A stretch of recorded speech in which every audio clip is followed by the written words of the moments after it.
And we're recording.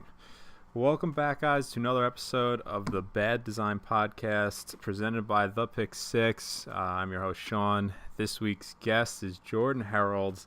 Let me make sure I get your @name right here. J Herald Creative, correct, on Instagram? Yeah. Yes. Sweet. So last night, Jordan, was the Super Bowl, recording this on a Monday. And you and I were like one of actually a few in Pick Six who picked the Eagles to win.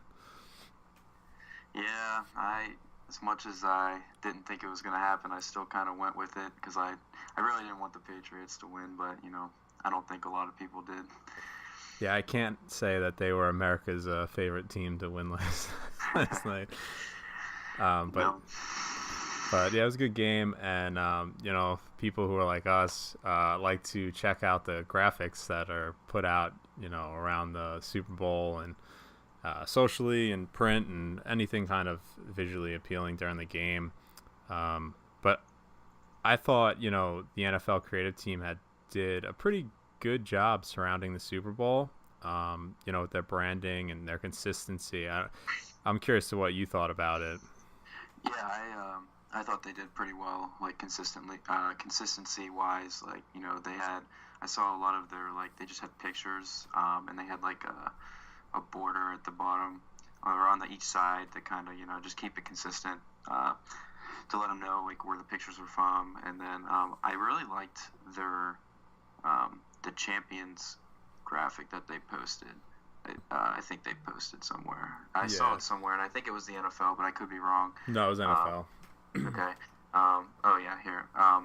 It was. I really liked the lighting. I thought it was a really good job, especially with, I know it's tough sometimes with a bunch of players to kind of make it look organized, but I think they did a pretty good job there. Yeah, that's Brandon Minter.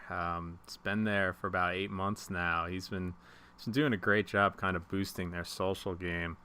But I thought the thing I liked best was the theme they had. It almost is like a Northern Lights kind of thing. I'm not sure if that's like a Minnesota type thing, but the colors was very vibrant. And the colors, I thought the colors was honestly the best part about it. It was, the Minnesota kind of purple, and then they added that nice blue. And yeah, very, very consistent with those borders like you talked about, like the lines that I'm not really sure what they represent, but very nice branding overall for the NFL and good step in the right direction. Right.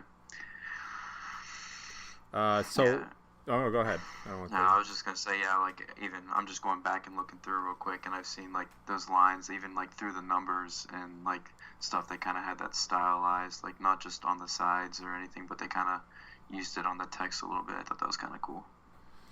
Yeah, for sure. And like I said, a lot of their stuff, I think their focus in the past has always been on print, because anytime I went to an NFL event, the Pro Bowl, any NFL games, the print design is always seems to be priority, and they've always done a great job with that. It's where the social medias came in where it's lacking, and clearly this year they've put more of an emphasis on upping their game and creating things more visually appealing. So it's exciting to see. Yeah, for sure. I thought one thing that especially a lot of people noticed on social media to me that I'll never figure out why they got this wrong, or not necessarily wrong, why they did such a poor job on it, was those 3D renderings that you saw throughout the game of Brady and Foles.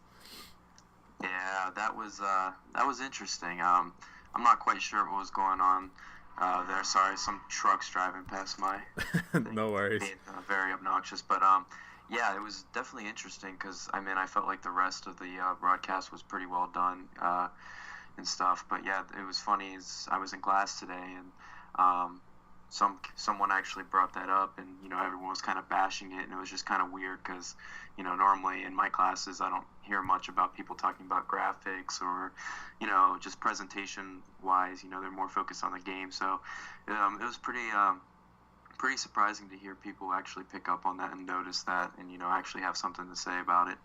Right, because normally, something has to be done pretty poorly for it to go. That went pretty viral on social media. I saw a lot of people tweeting about that, and it wasn't just designers I followed. It looked like a Madden 2005 rendering of Tom Brady and Nick Foles. Yeah, I mean, you have a definitely. week to, like take a shot of these guys. Like, you couldn't get a 360 camera and Right, that's what people were saying. They said, especially with like, I mean, they've seen it in broadcast before where you kind of have like a video, like a 360 shot of like that player, right. and why they couldn't just use that. I don't know, but I guess we don't really know what the influence was there, but you know, Right. We probably won't know, but you have a week. I'm assuming there has to be some time where you could have pulled Brady and Foles aside where you could have got that done, but maybe they just didn't have the equipment with them or whatever. Just thought that was an interesting side note to everything the NFL had done well, and they kind of dropped the ball on that one small fraction of the game. Anyway, I want to talk to you about your recruitment to Miami of Ohio, because you had mentioned to me, what was it, yesterday, that you were like recruited there. Is that correct? yeah. So yeah, it was definitely interesting. So my senior year of high school, when I was kind of looking at schools where I wanted to go to, Miami was definitely on that list. So I was kind of into sports design just for fun. I didn't really, expect anything to come out of it. But so I was just messing around one day, and I had made a couple things for Miami, and I kind of was just going to go down the list, like, because I was also looking at like Ohio State and Kentucky and stuff. So I was going to make stuff for them, but I made stuff for Miami and posted it, and I'm not sure if one of the players or coaches had retweeted it or something, but next thing I know, I get a message on Twitter saying like, "Hey, like we saw your graphic. It's really cool. Um, are you a student at Miami, or like what's your involvement? Because who in the world really? I mean, just out of nowhere picks Miami, Ohio to make graphics for." But so I said no. I am a student in high school still. Looking in Miami was one of my choices. So my current boss, Kyle, is the one who reached out. He had said, "Well, we have a job here for you. If you want to come, if you get accepted, like we can get you set up, and you can basically help with design and all that." And at that point, Miami didn't really have like a lot of design there. Like they're kind of behind there. So I was like holy crap, like this is sweet. Like so I was waiting and waiting and waiting in the mail and waiting for the acceptance letter. Well, it never ended up coming. I actually got denied twice. So that was the time where I messaged and said like, "Listen, I'm sorry, but I unfortunately won't be able to do it because I didn't get accepted, and I'll just be probably going to Ohio State." So then, a couple days later, I get a message back from him saying, "The coaches really like you. They've talked about you. They've had like some meetings, and basically they want you to come here. So what we're going to do is we're going to try to get you into the school by considering you a walk-on football player and using one of the preferred walk-ons that they had, and basically saying that I was going to come on, walk on, get me accepted into the school, and then I was just going to work for them." So that's essentially what I did. Wow. That's interesting. I had never heard a story like that before. So you get denied academically twice. I didn't know Miami of Ohio was that difficult to get into. Is like compared to Ohio State. Is that? Yeah, it's definitely weird because a lot of my friends that go here, I had a couple friends say that they didn't get accepted into Ohio State, but they got accepted into, vice versa. So I'm not quite sure. Maybe I just got some tough people and they didn't really like me. But yeah, it was pretty crazy. It was funny though. My freshman year, since I was considered an athlete, I was in a freshman class with just all athletes, and it was we had to go around the room, and there's like hundreds of athletes in this class, and introduce ourselves and say what sport we played. So I'm like dreading the moment that it comes to me, and I almost was just, one of my good friends runs track here, and I almost was just going to say that I ran track to avoid the awkwardness of saying that I'm actually not any sport. I'm just working with the team. But yeah, that was kind of an awkward moment and trying to explain that. Wow, that's very interesting. I've never heard anyone tell a story like that. I've never heard of a university using one of their walk-on spots. So then, like, did you get a jersey or like? No, I wondered about that because technically, I never told him I quit or anything. I'm not sure if I just got cut but I never got a jersey. But I did. A lot of the coaches would reach out to me and talk to me and stuff as if I was like being recruited as a football player. And it was kind of funny, but they made it pretty clear that I couldn't try out as a kicker because I was a kicker in high school. So. Oh, okay. Oh man, that's a great story. That is something. That'd be interesting to see if more schools do something like that. Add a kid as a walk-on. So I wonder how. So they passed this off to the university that you were going to be an athlete on the team, and then once they said you weren't, I guess it didn't matter at that point anymore as far as their acceptance went. Yeah, because I guess so every year they get like a certain amount of like preferred walk-ons that they can like say, hey, we want them, but we're not going to offer them a scholarship. And basically, they get them accepted, and then some guys just end up quitting or not making it. So it was essentially as if I was quitting or I didn't make the team or whatever like that. So. Wow, that's great. That's a story to remember right there. Yeah, it's definitely a cool story. So now, you're a junior at Miami of Ohio. You work for their football team as their graphic designer, correct? Yes. And, because obviously I talked to Brandon last week, and he worked as a graphic designer of Air Force. A little different, though. Obviously, he wasn't a student there. He was a full-time employee. What is your schedule like for a student who also works as a graphic designer there? Because you obviously don't work 9 to 5 every day. Right. So basically, I'm pretty, since I can do a lot of it from home, or I can plan ahead.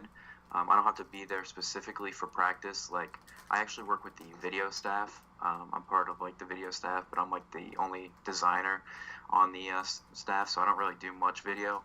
But they all have to come in during practice time because they record the video or like record the practice and stuff like that. So basically, I'll just go whenever I'm done with class for the day. I'll usually just head down for a couple hours, get some stuff done. I used to live so far from the where I was supposed to work. It was like 30 minutes, so I would do a lot of work just like at home or at my dorm, and then just they'd clock me in for a little bit. But yeah, it's definitely sometimes gets challenging, especially with leaving like away trips.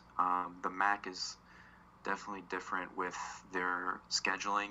We have like last year we had 4 games on Tuesday and Wednesday in November, so I missed some class for that, which is definitely tough sometimes. But yeah, I work probably roughly the most I can work is 20 hours as a student. Just it's like Miami's policy, because they don't want kids to overdo themselves, especially being in school. So right. So yeah, that's about what I do.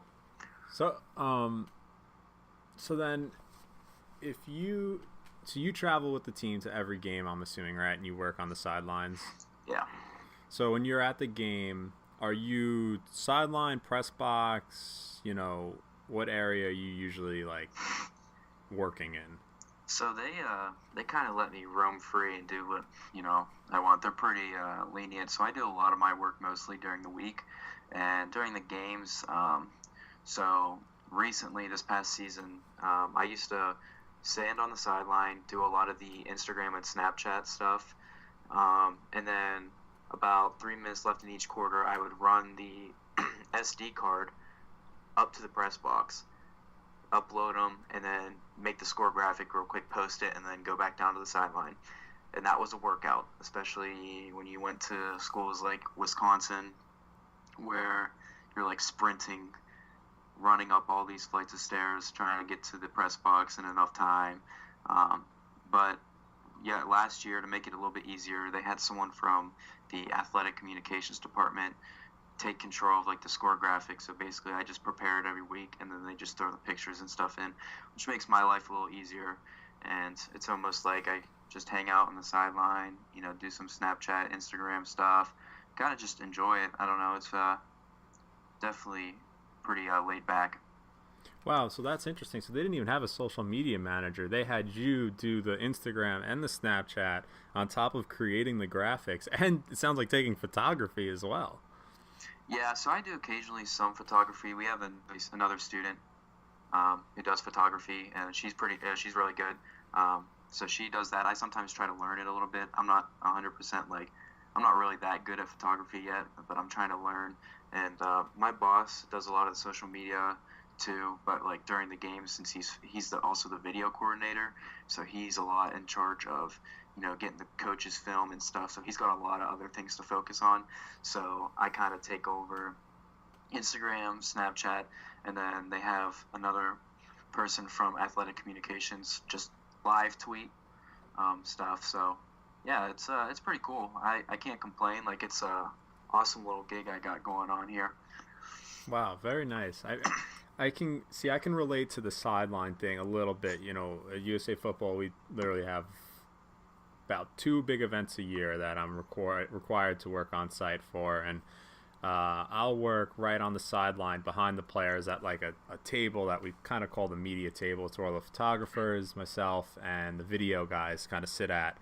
But I don't have to do what you do. Like, my social media manager's next to me. He'll go take care of the Snapchat, the IG stories, the posting, and then we got the photographer who's going. He'll give me the SD cards at the end of each quarter. I'll plug that in for a graphic.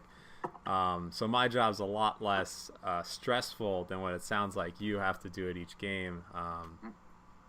It's interesting to relate to. It's not that stressful. I mean, it's pretty. I mean, if you've ever seen, I'm sure I've posted some things on the sideline or some videos and stuff of me on the sideline. There was one video. It was like the Sports Center not top 10 play where it was Ball State Miami last year, and you can just see me like high stepping down the sideline celebrating. I'll have to dig that up if you haven't seen it to show you, but it's pretty funny. But nah, it's not, I wouldn't say it's necessarily stressful. I usually usually Snapchat and Instagram when we get close to the end zone. Okay. So for the rest of because I mean, not much happens. It's not really interesting when it's just at midfield and it's just a Snapchat of them running for 3 yards or first down or whatever. So yeah. Interesting. So do you get paid? Like, how do they? Are you doing this all for free, or do you get paid anything for this? Like, yeah, I do. I get paid minimum wage in the state of Ohio, which is what I lastly remember was $8.15, but I believe they may have bumped it up a little bit. I'm not quite sure, maybe like 5 cents, but yeah, I do get paid, which is really nice because there are a lot of hardworking people in the football program that I see, like student coaches and stuff, who I would say spend a lot more time there than I do, and they don't get paid at all. So yeah, it is nice to get paid.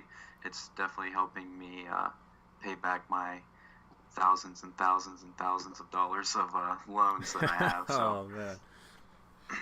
Yeah, I'm sure. And that was, segue a little bit. That was a big topic, I think, this past week.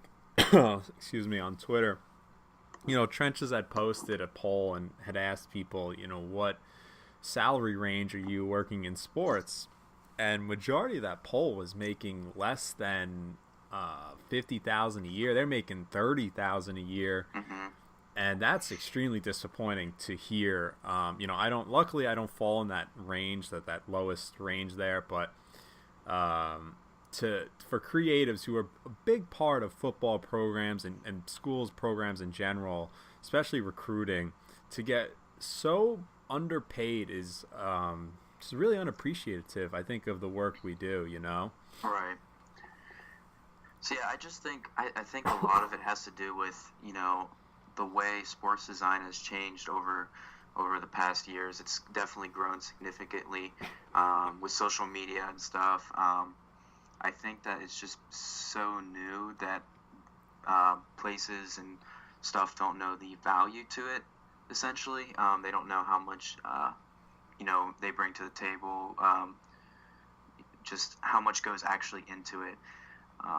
So yeah, I just think that I think we'll see it change, and I think we'll see it slowly start to rise, and I hope so. But we have to remember to value ourselves, as creative people, and we have to make sure that we don't get taken advantage of all the time, because I see a lot of times with freelancers or they have a tendency, someone's going to do it whether or not they get paid or not. A young designer may want to come in and do something for free because, hey, it'll be cool to go work for, now I'm not saying they do this, but like say the NFL came, to a young person, was like, hey, make this graphic for us, but we're not going to pay you anything. People might say, oh, well, that's cool exposure, I'm going to do it.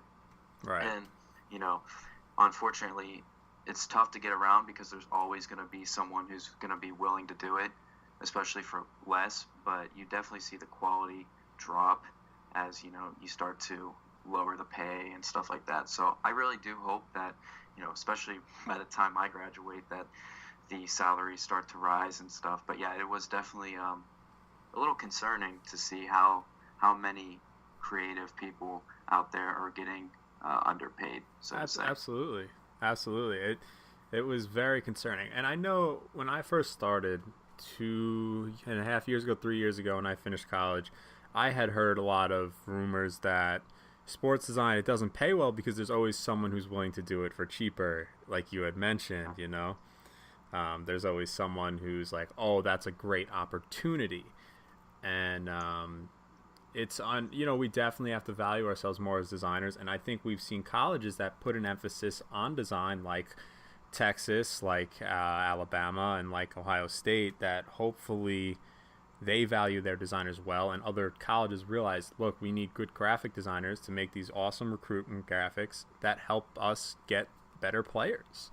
Right. And hopefully that trend continues, like you had mentioned. Yeah, and I just think that a lot of people don't realize what all goes back behind it.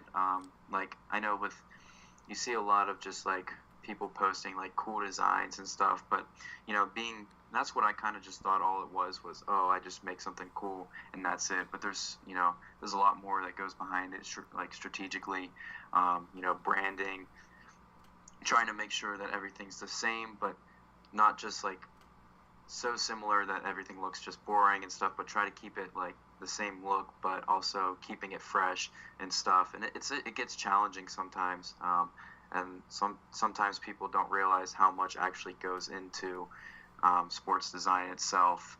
So yeah, it's definitely I definitely think that hopefully here soon it'll slowly start to rise the salaries and stuff like that as we start to value it more.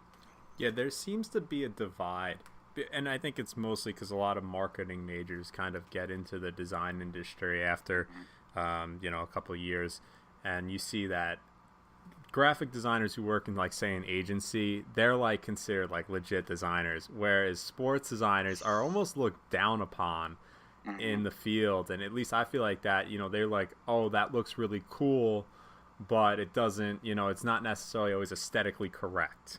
Right. They see a focus on effects where they're focusing on typography, which a lot of graphic designers in sports do focus on typography, don't get me wrong. But they are looking for like something very simple or very something clean, or Right. It's a weird kind of divide we have between people who work in just design compared to those who work in sports right now. Yeah, and I mean it's definitely different. I mean in sports design, like, yeah, there's parts of it like sports design, like recruiting design, especially, like a lot of that main focus is just making it look cool, because really the only people that are going to see it is that recruit, and their age range is like, I don't know, like 17 to 20 whatever, and so they don't really care if the typography is like perfect. They just want to see themselves like with flames or stuff like that. But I mean, still, there's got to be reasoning, I think, behind everything that you make Right. in some sort of way, just like as if you were just in normal design. And I think that's one point. Like, if you're in sports design, I think it's important to kind of branch away from sports a little bit sometimes and kind of practice and just like do normal design, like stuff like that, because it definitely will teach you a little bit more. Like, I've done a lot of some web design recently in some of my classes. It's definitely taught me a little bit more than I would maybe in sports design, because when you stick to a certain like little like niche of you kind of just keep doing the same thing over and over again. You don't really whatever, but it makes you step out of your comfort zone a little bit and learn a little bit different stuff and all that. So Right. Yeah, you want to get out of your comfort zone, like you said. You don't want to be so focused on one part of your craft that's all you're known for. And I know when I got out of college, I had never worked on sports design pieces before. Honestly, I didn't even think there was a field for it. I was always taught to work in an agency or anything other than sports, and it was definitely a change for me. But I was like, oh, and this is something I could pursue. This is great. But you definitely want to have a wide portfolio, otherwise you're known for one thing, and right. that could hinder you getting jobs in the future. And one thing that everyone loves to do now is jersey swaps, because it gets all them likes, and I know I've been one person to fall for that. But guess what? That's not good for your portfolio. That's not going to enhance your design career. If you focus on one aspect of design, that's only good for literally one thing. But yeah, go ahead. No, I was just gonna agree with you. Especially like I think a lot of younger people that are aspiring to be designers in college or whatever they may do. I think a lot of them don't realize that there's a lot more that goes into it. Like most of them just like, oh, I can make something cool in Photoshop. I can be a designer, or Yeah. But there's, what I've learned, and I mean, I don't know all, I'm still very young, and there's a lot for me to learn, but, I've worked on logo design, trying to practice that, because that's definitely a big thing you see. I just started using, like, different programs like Illustrator, After Effects, even InDesign. Like, I never really used it before, but it's definitely something that when I talk to other designers in the field that are, are highly up in their, like, wherever they are, they've said that it's important to be well-rounded, and especially like you don't even know like where design will end up being in say 5 years. It could all change. It could go back to print. Like, it's just all about you just make sure you are ready for any type of changes that are thrown your way, because it definitely will change, like especially with the rise of motion design. I think it's kind of fallen off a little bit again, but I could be wrong. But you definitely saw it. It was trending. Prevalent. Yeah, it definitely was for a while, and so people had to adapt, and people were like, "Oh crap! Like, we've always just done normal design. We don't know static. like motion design." So people are scrambling to do it. So yeah, I definitely think it's important to keep well-rounded. I really enjoy my major here at Miami because not only is it just design, but I'm doing some coding. I'm learning like HTML and CSS to kind of code my own website. I'm learning some other cool stuff just to kind of keep it, just in case if design does fall through. I kind of have something else there that I can kind of focus on. Absolutely. I actually wish if I could redo my college career that I would have double majored in design and marketing, because marketing and design really go hand in hand. And if you know how to market not just yourself but the product you're selling, it's a phenomenal skill to have, and it's something that I have to learn now. That I work with marketers every day at USA Football, so I'm working with them and then seeing what the product they're trying to promote, or in our case it's a sport. But yeah, it's something that's great to have a skill set for, and always great to kind of widen your horizons rather than being known for one specific skill set. Right. So I want to talk more about at Miami of Ohio your kind of workflow, because Brandon and I mentioned to Brandon, I was like, do you work for a creative director? And he said he kind of did, but he kind of didn't. So I'm curious, is Miami of Ohio like that too? Like, do you have a creative director that you report to? So over the past years, no. So my boss, who I've always reported to and done work for, is the video coordinator for our football team. He's actually recently just got a raise, so yeah, congrats to him. He is now doing he's doing like content for not just football, but he's doing like graphic design and stuff for all athletics and stuff like that. So I still report to him, but I still only do football because, doing all the sports would probably be pretty exhausting and probably a lot to take on, especially being a full-time student still. So, yeah, I usually, for work, I report to him. He says, hey, this is what we need to do. Or I'll say, hey, this is what we need to do. Let's get it done. We'll either work on it together, or if he's busy, or vice versa, we'll share the projects and, try to keep it on that same look. It's a little difficult sometimes because, not everything is going to look exactly the same thing, especially when two different people are doing the graphics. Like, I can usually make everything look the same because, I do it. Now, he might look a little bit different, but his all look the same. And you can kind of, I don't know, but we've definitely improved on making everything look consistent as if one person made it. And I think that's like a big thing that we've definitely worked on and pretty happy about here. Yeah, it's good to have consistency. Now, do you have a brand guideline? Like, is there a specific color you use, specific font? Or are you guys open to anything creatively? Yeah, that's it's funny you say that. It's a big topic right now here. Yeah, I'm trying to ever since I got here, I've been pushing to kind of open the branding restrictions a little bit because it's always been pretty tough. It's pretty old school. The university likes to keep everything kind of really consistent. We can only use a couple different fonts.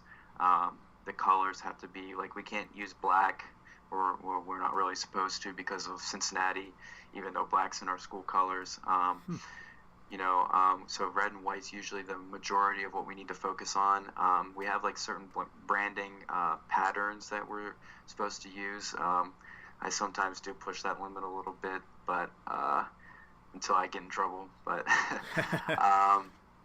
but yeah, so we're pretty strict branding wise. I'm trying to really push for a script font that we can use. I just think that it'll add a little bit to it, when there's special event, like the Super Bowl champion, the champion, or whatever, could help, contrast it a little bit, stand out a little bit more. But we don't have anything like that.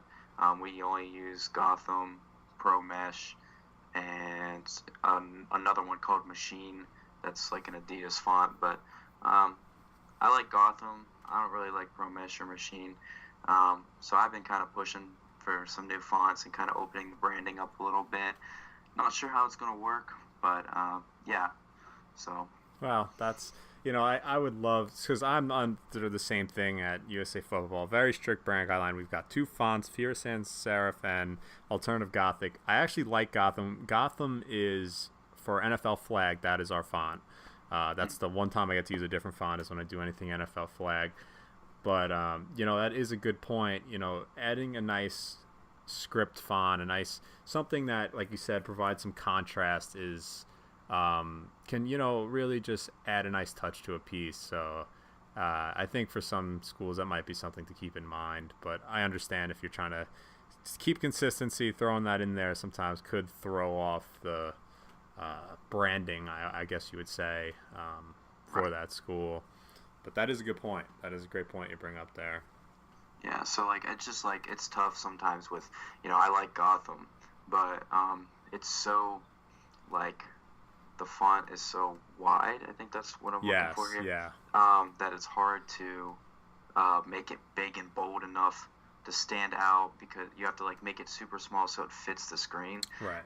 Which makes it tough sometimes. Which is why I'm a big guy on tungsten, but that's just because it's just such a nice font, but obviously, you know, I don't want them to buy the license for that because it's so expensive. Right. And, as a small school, we can't really, afford all that. So, I understand it from that point. I understand, like, you want to keep it consistent, but sports design's a little bit different from just, like, the university itself.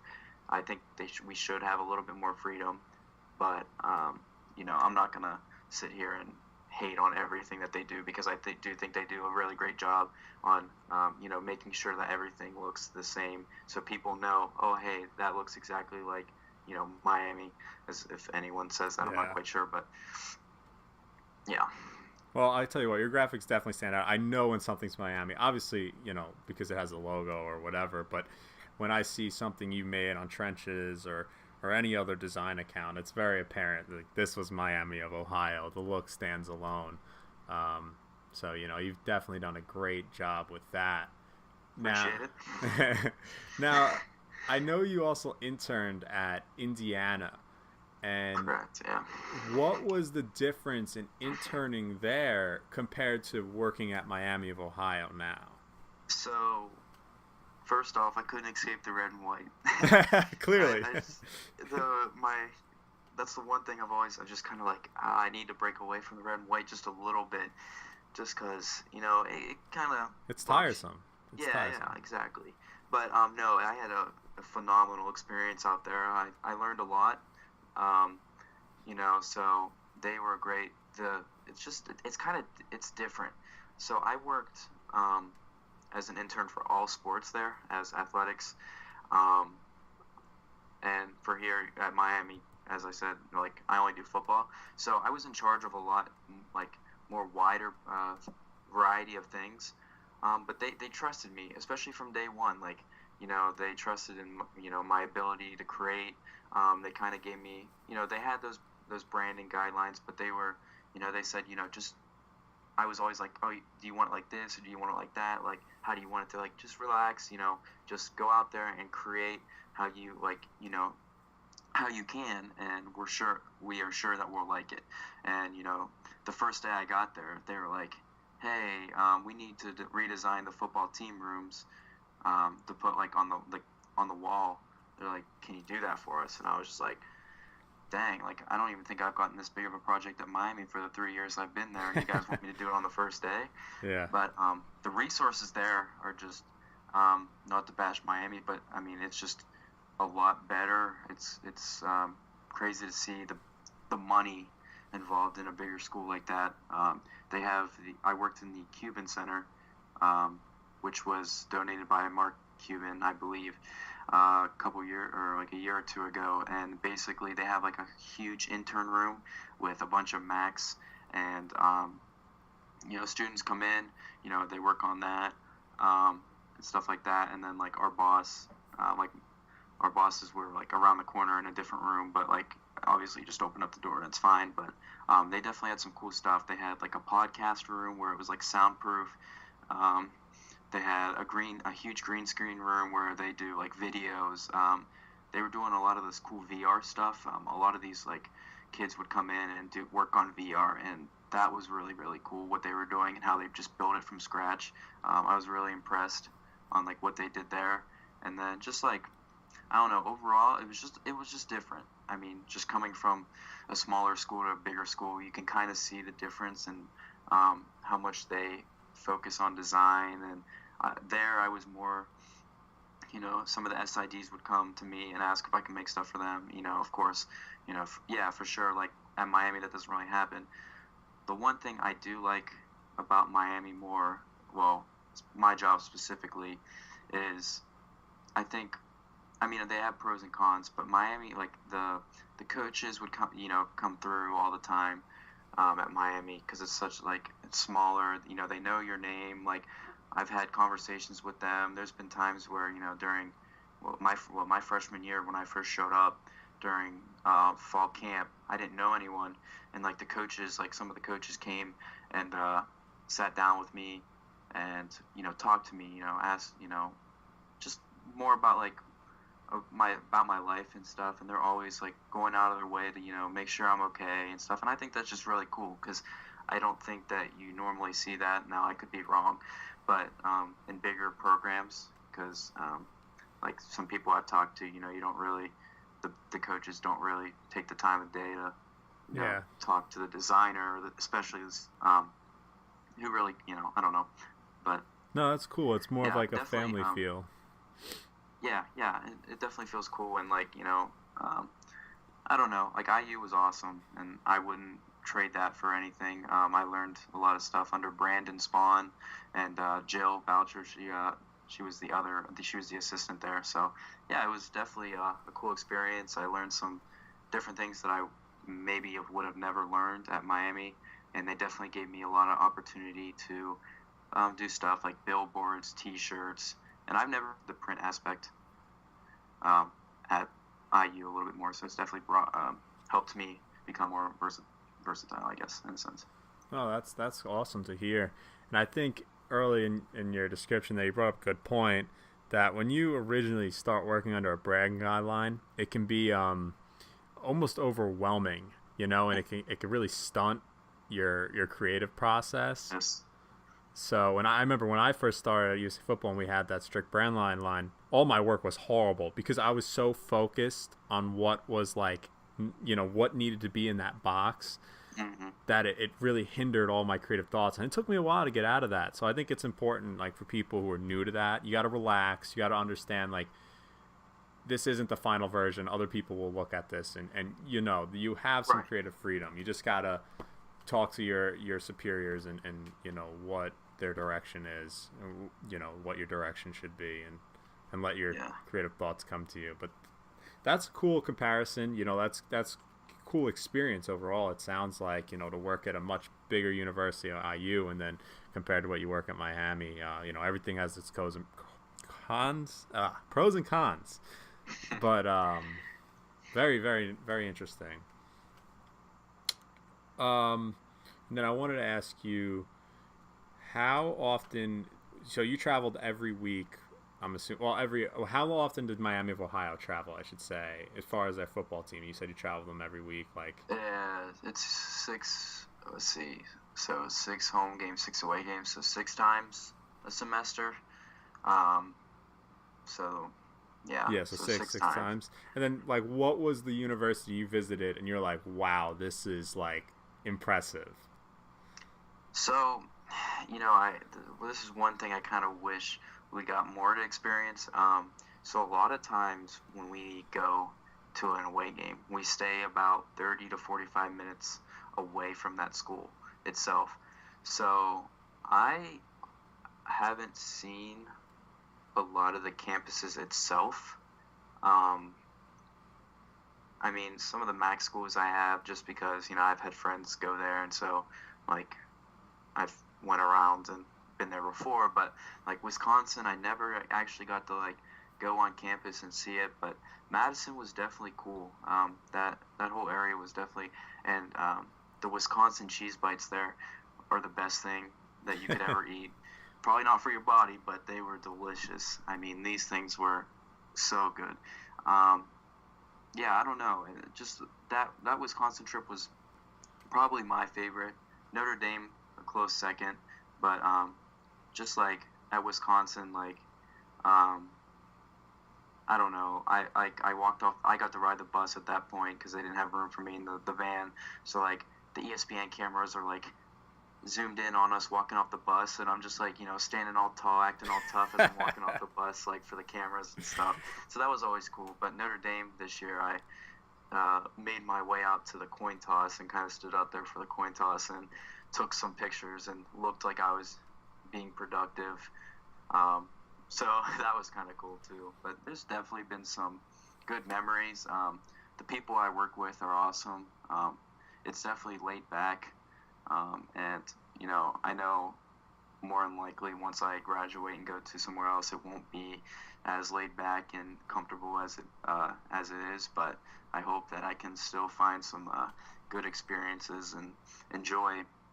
Because those away trips are always my favorite. Because you just kind of, it's an escape from the normal, just every day. Going to the office, going to and stuff. So Yeah, away trips are definitely a big thing that I enjoy with my job. I'm sure. I love traveling. I mean, traveling to me and experiencing new things, seeing new things is always a blessing. And I love at USA Football. I'm able to do that a couple times a year. And really, you can take in different things. It's Hmm. nice to see what other people, what they're dealing with every day, and what kind of atmosphere they have around them. So, Yeah, it's definitely cool. yeah, I love to hear what people say and where they've traveled and what they've enjoyed the most. So Wisconsin, those cheese bites from if you ever in Wisconsin, gotta get those cheese bites, huh? Yeah, I'm telling you, it's although I would not recommend getting a grilled cheese, or at least at this restaurant I went to, I got this grilled cheese, right, and it comes out and it's like two pancakes with just like a cheese in the middle, and like they made fun of me forever for this because it was just like I mean I don't even know like if that's like a normal thing in Wisconsin to have just two pancakes thrown together with a piece of cheese in the middle and that's grilled cheese, but that's not grilled cheese where I grew up from. So No, not here in New York. That's not normal. That's interesting. Wow, Wisconsin has some different food culture there. Uh, yeah. Very cool though. And then, one last thing I wanted to talk to you about. I had recently brought you on for that Seton Hall yearbook project. And for those of you who don't know, for the last 2 years, I shouldn't say every year, I've been working on this yearbook. It's about 110 pages long, and it's a workload. It's a lot. And Jordan, I brought you on, for what, about 20 or so pages. Yeah, I think about 20, something like that. And if for those of you who have seen the project, it is extremely content heavy. And what I mean content is the text is like meant for 5 pages, but you got to fit it on two. Yep. And I wanted to know how I'm sure that was a load off your back when you're finished, but what you thought of that whole project in itself. Well, first, I'm thankful that you considered me to help you out there a little bit. It was definitely a good learning experience, I think, because I've never really made like a book like that, and I definitely think it opened my eyes a little bit and kind of taught me how to um, put everything, all that information into one little tiny space while still making it like easy to read, kind of like draw your attention. Because when you're designing stuff like that, you want to draw the attention to certain things first, and the main things to stick out. And it's tough when you have a lot of information like that. So to communicate a message that you want to. So I definitely enjoyed the project. It was pretty stressful at first because I didn't know what to expect. I don't know. If you ever talked to my parents for whatever reason, they could tell you that I was pretty stressed out about it, just trying to think about like what I was gonna do. But once I started getting going and just relaxed a little bit, and that's always the main thing. Like I said, just relax and just don't think about it too much, and just let your creative like juices flow, and just do that. And once I got the ball rolling, I kind of once I realized exactly like what you wanted, like getting it consistently the same so it doesn't look like a completely different book. I definitely thought it got easier and easier over the time, and I think like the first 2 pages took me like several hours, and then the last couple like took me like maybe a couple hours by that, like Yeah. so like I probably did like 18 of the pages in like a couple hours, and then the first 2 I did in a couple hours too. So yeah, it was definitely a cool learning experience, and like I said, I really am thankful and appreciative that you brought me on to help you out with that. Oh, not a problem. You're a big help to me, and yeah, I totally relate because every year I get this booklet, and I'm so focused on making it perfect that you're right. Those first 2 pages take you hours, and then after you get your juices flowing, it just starts rolling off. Like you Right. just start racking off the pages, and that project every year is over 100 hours worth of work. I mean, easily a couple hundred, and just having you do those few 20 pages, you don't know how much that helped me, my stress levels, everything, because that thing is Yeah. a handful. And Oh, I can't even imagine with you like doing all those other pages. Like I was stressed out about 20 or so pages, and I couldn't even imagine the rest of it. And I mean, you had the look down and everything, so it's not like I had to recreate an entire look for this book. So I mean, props to you for being able to handle all that stress and handle, designing what it's going to look like for the entire book, because that's tough too. I mean, making everything consistent across the 110 pages or so to say, without making it just look completely repetitive every single time. Like, you always want people to continue to look and continue to read, so you have to find a way to keep it consistent and also, keep them interested by switching it up a little bit. So, hats off to you for that as well, to create a look that is good enough to keep people interested. Well, hopefully that's what it does. But they told me they liked the book. I'm glad. I hope I get it again next year. But they really should get an agency. Something like that is not meant for a person. That right. Yeah. No. 100%. That's like a creative team should be dealing with that. Like I said, I take it on because one, it's my school I went to, and I'm doing them a favor. But the pay is great, and the experience is awesome too. So I can't really complain. That's all I really have on the book for you. I just wanted to see what you thought of doing that. Hopefully I'll get you on it again next year too. Yeah, that'd be cool. I'd be glad to help. So, I mean, if we still have, do you have any more? Because I kind of want to ask you, how, so I always get family members and friends of family members come up, and they're like, so what do you do? What does all entail? And so how do you explain your job to people who may not necessarily know, like older people? Because that's the biggest challenge I find. And I was curious to see what you thought, what you say.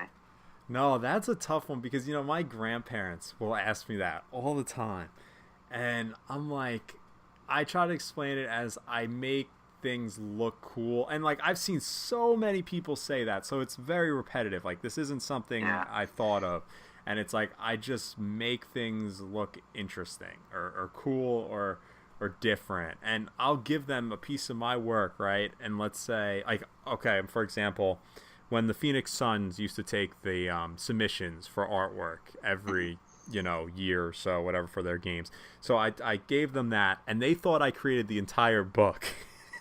And I've explained to them multiple times I just created the cover, and they think I made the paper and did, so it's very difficult. I know what you mean, but all I can say is I'll show them something. I'll be like, I made this look cooler than it was. I'll show them an original image. I'll be like, this is what I did. And right. It's hard to explain to people what a graphic designer really is, because people especially have in sports too. Yeah.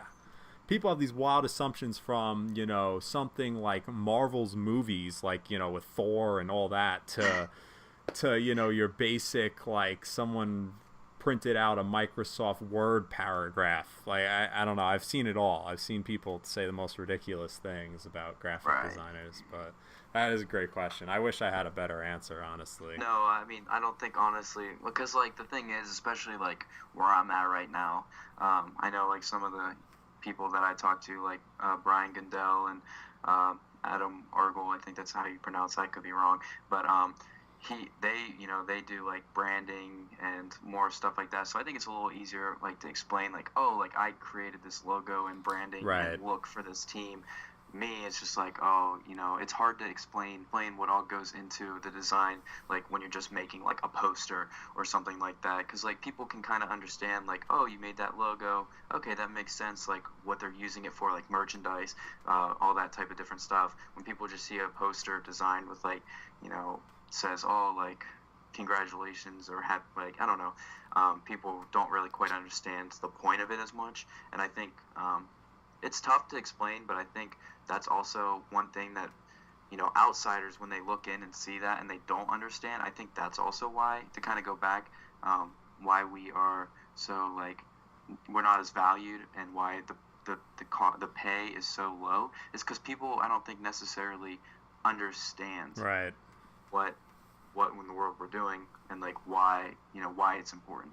So I definitely think that myself, I need to learn to kind of explain what I do a little bit better, to try to show, hey, what I do is important and stuff like that. And it does have value. Yeah.